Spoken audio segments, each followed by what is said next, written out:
There are a few oases of tranquility in Hong Kong, though, such as Hong Kong Park, built in the 1990s right in the city centre.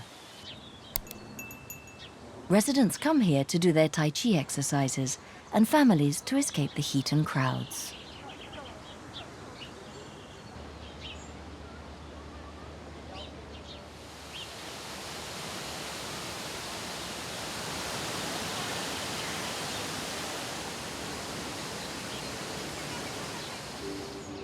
The park is home to the Locha Tea House, a Hong Kong institution popular with tea lovers and collectors alike.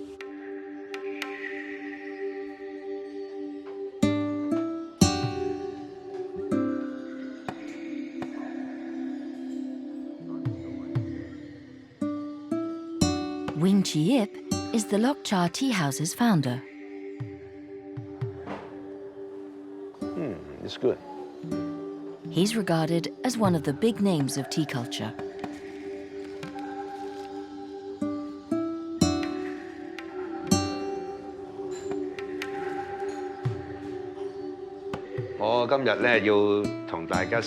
For a traditional Chinese tea ceremony, or Kung Fu tea ceremony, you need a small teapot and 3 cups of quality oolong tea.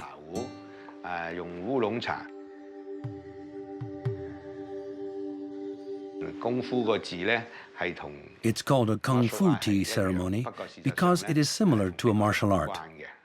It is an art with rules that must be followed to the letter and which requires a lot of practice to reach a good level.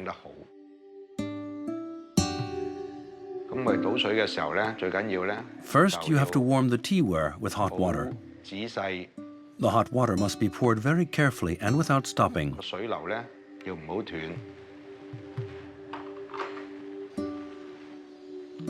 The cups must be warm and the lid very hot. Then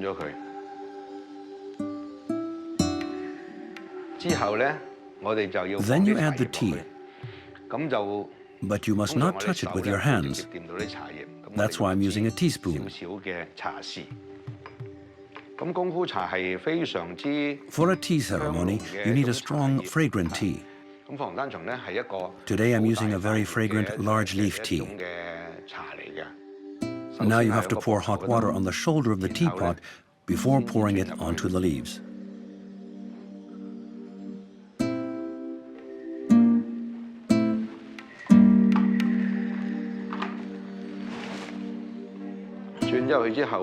With the lid, I remove the bubbles. The first time you pour hot water into the teapot, it's to wet the tea leaves so they can start to release their aroma and flavor. This results in a fragrant and flavorful tea. The first cup of tea can be served now. I'm going to pour more hot water in the same way as earlier, starting with the shoulder of the teapot again. Then you pour hot water into the teapot in a clockwise fashion. Cleaning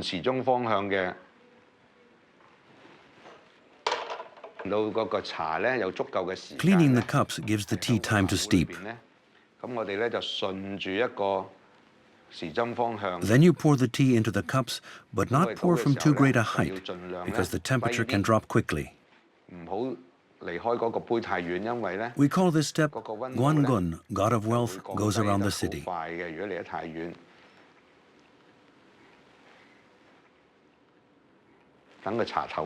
Let us contemplate and savor the tea now.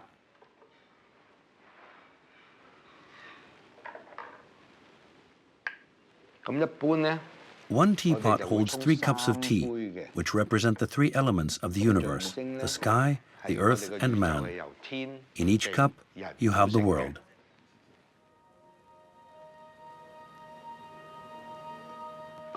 Before drinking the tea, you must smell it by making small circular movements. In this way, you can focus fully on the tea's aroma. The first sip must be small, so you can check the temperature and not burn yourself.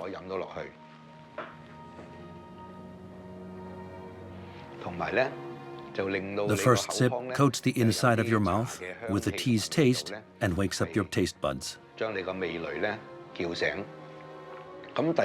The second sip is larger.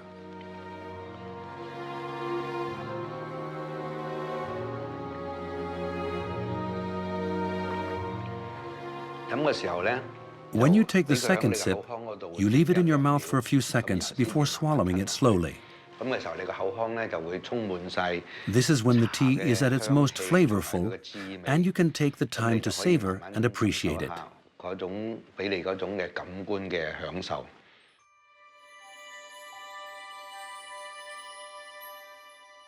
Let me show you the correct way to drink tea. You must drink it slowly, and certainly not like this.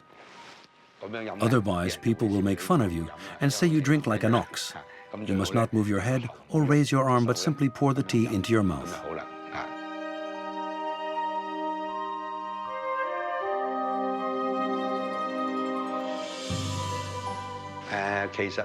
In 1986, China opened its borders, so I traveled there to meet the tea planters. Seeing them planting and harvesting tea was a real revelation for me.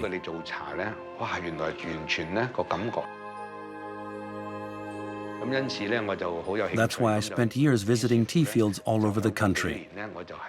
I started bringing back tea to share with friends.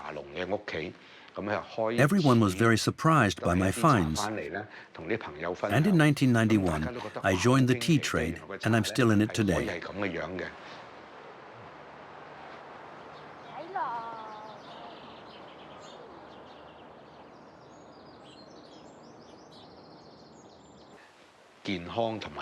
I drink 30 to 40 cups of tea a day. In fact, it's practically all I drink. And it brings all sorts of health benefits. I'm convinced tea lowers cholesterol and reduces the risk of diabetes.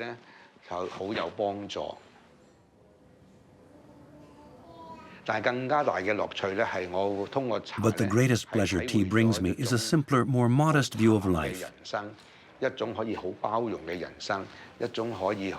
Tea also enables me to share feelings with the friends I love.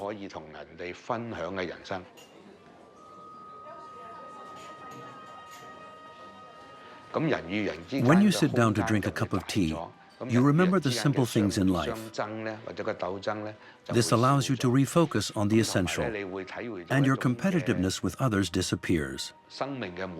In this way, you feel a greater satisfaction, a fulfillment, which does not come from others or the outside world, but from within. This means you can define what must be at the center of your attention and then share it with others. Every day I thank tea because it allows me to feel all of these things.